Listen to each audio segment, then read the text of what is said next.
क्योंकि परमेश्वर का वचन जीवित और प्रबल और हर एक दो धारी तलवार से भी बहुत चोखा है। और मैंने आपको पिछले संडे भी बताया था, दो धारी तलवार से चोखा क्या होता है? सर्जरी का चाकू। हाँ, मैंने आपको बताया था डॉक्टर ऐसे नहीं काटता शरीर को, वो छूता है केवल और स्किन कटती जाती है। A surgery knife is sharper than a two-edged sword. The doctor just touches the skin and it cuts open. मगर सर्जरी नाइफ की भी एक लिमिट है, वो बहुत अंदर नहीं जा सकता। मगर वचन कह रहा है कि जो वचन है ना, देखो क्या करता है, और प्राण और आत्मा को और गांठ गांठ और गूदा को अलग करता है। क्या करता है वचन? आपकी प्राण और आत्मा को क्या करता है? अलग करता है। अब मैं आपको एक बना के दिखाता हूं, मेरी ड्राइंग तो इतनी अच्छी नहीं है बट फिर भी। But what the word does is it separates your soul and your spirit, even the joints and the marrow. आप समझ लो, ठीक है? अच्छा, एक दूसरा कलर कर देते हैं कि आप समझो। ये आपकी आत्मा है, यीशु के लहू से धुली हुई, एकदम परफेक्ट, ठीक है? ये सफेद आपका प्राण है और ये दोनों एक है।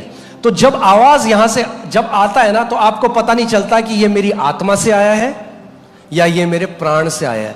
मगर परमेश्वर का वचन कह रहा है, When a voice comes, you're not able to discern whether it's from my spirit or the soul. But परमेश्वर का वचन कह रहा है कि परमेश्वर का जो वचन है ना, वो दो धारी तलवार की तरह है, जो इसके बीच में जाकर इसको अलग कर देता है। The word of God, like a two-edged sword, goes in and separates the two. यानी जैसा वचन आपके अंदर चला जाता है, आत्मा और प्राण अलग अलग होता जाता है। So as the word of God goes deep in you, the soul and the spirit are separated. और तब जब पवित्र आत्मा आपकी आत्मा को गवाही देता है, आपको इंस्टेंटली पता चलता है ये पवित्र परमेश्वर से आ रहा है, ये मेरे मन की आवाज है, ये परमेश्वर की आवाज है। कैसे आप अब डिफरेंशिएट कर पा रहे हो? क्योंकि अब वचन आपके अंदर है। Then when you hear a voice, you are easily able to differentiate this is from God and this is from my soul, because now the word is in you.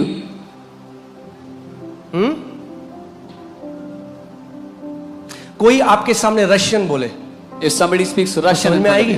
will you understand? समझ में आएगी? नहीं। वो कुछ बोले, अब बोले हाँ कुछ बोल रहा था, वो chole bhature. You will say, I was saying something. वो बोले छोले छोले कुछ अपने वर्ड में, आपको लगेगा छोले, वो आपके छोले बोल रहे हैं। तो ऐसी परमेश्वर बोल रहा है, मगर आप उसको वो इंटरप्रेट कर रहे हो जो आपको पता है। अब ध्यान सुनो। Similarly, God is saying something else, but you interpret it as what you know or you understand. ऐसे एक अंग्रेज आया, आप उसे हिंदी में बोल रहे हो, उसको हिंदी कुछ समझ में नहीं आ रही। If a foreigner comes, you're speaking in Hindi, he doesn't understand Hindi. आप बोल रहे हो, वो सुन के समझ ही नहीं रहा क्योंकि उसे हिंदी नहीं आती।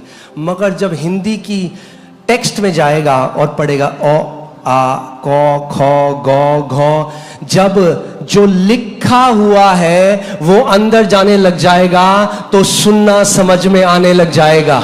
But when this person will go into the script of Hindi and start to learn Hindi, when the text goes in him, what is written goes in him, he will start to understand what is being spoken. कितने लोग समझ रहे हैं मेरी बात को? लिखित वचन जो है आपको एबिलिटी देता है सुनने की परमेश्वर से। अगर वचन अंदर नहीं तो कुछ भी अपने हिसाब से इंटरप्रेट कर लोगे। The written word gives you the ability to hear. If the word is not in you, you will interpret whatever you want to do.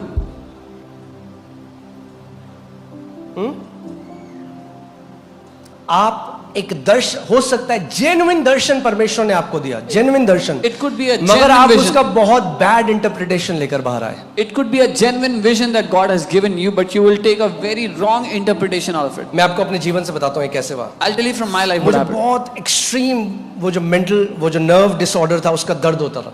I used to have very extreme nerve disorder pain. और मैंने एक दर्शन देखा, मैं उपवास प्रार्थना कर रहा था, मैंने दर्शन देखा। मैंने दर्शन में देखा कि पवित्र आत्मा ने मुझे फोकस किया कि यीशु मसीह क्रूस में है और वो जो कांटों का ताज है वो उसके साइड से आंख के बगल से वो कांटा निकल के उसकी आंख को छूता हुआ बाहर आ रहा है। And I saw in a vision that Jesus was on the cross and the thorn on his head was piercing his eye. जैसे ही मैं उस दर्शन को देख रहा हूँ, मेरे मन से क्या आवाज आई? तेरा दर्द कुछ भी नहीं है यीशु के आगे। When I saw that vision, my heart said, "Your pain is nothing compared to Jesus." सही बात है कि नहीं है? अभी आगे भी सुनो। But here, तो ये किसने बोला? Who said मुझे this? क्या लगा कि ये किसने बोला? What did I पवित्र think? आत्मा ने। I thought Holy Spirit is saying कि this. क्या तू दर्द दर्द कर रहा है, देख यीशु का दर्द कितना है तेरे सामने, तेरा दर्द कुछ भी नहीं है। What are you talking about pain? Look at the pain of Jesus. Your pain is nothing before his. मैंने हाँ जी मेरा दर्द तो कुछ भी नहीं। I said, yeah, my pain is nothing, Lord. एक साल के बाद After 1 year, मैं बैठा हुआ था, I was sitting. अचानक पवित्र आत्मा ने मुझसे बोला, बेटा Suddenly the Holy Spirit said, तूने son, पूरा मिस इंटरप्रेट किया वो दर्शन जो मैंने तुझे दिया। son, you completely misinterpreted the vision that I gave you. मैंने कहा प्रभु कौन सा दर्शन? I said, प्रभु Lord, ने मुझे याद दिलाया। which vision? The Lord reminded me. मेरा इंटरप्रिटेशन क्या आया? तेरा दर्द कुछ भी नहीं यीशु के आगे। My interpretation was your pain is nothing before पवित्र Jesus. आत्मा ने कहा मैं तुझे ये बताना चाहता था क्योंकि यीशु ने तेरे लिए वो दर्द सहा, तुझे ये दर्द सहने की जरूरत नहीं है। The Holy Spirit said, I was trying to tell you because Jesus suffered that pain on your behalf. You don't have to suffer this pain in your life. Same darshan, east और west interpretation. Same vision but completely opposite अब interpretation. Question ये आएगा कि एक साल तक पवित्र आत्मा ने वेट क्यों किया?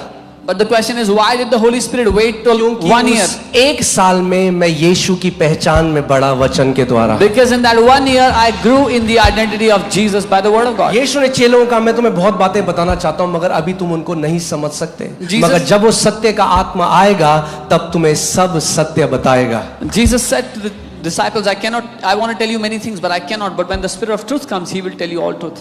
मेरे पीछे बोलो, वचन से भरे हुए और आत्मा से भरे हुए। So we are filled with the word and we are filled with the Spirit. जितना वचन अंदर जाएगा उतना जड़ पकड़ते जाओगे। The more the जितना word, आत्मा में बढ़ोगे उतना ऊपर जाते रहोगे। the more the word goes in you, the more you will be deep rooted. The more the Spirit, the more you will climb high. उस पेड़ की तरह बन जाओगे जो ऊपर जाता जा रहा है और जिसकी जड़ें नीचे जाती जा रही हैं। You'll be like that tree that is rising up, climbing higher and higher.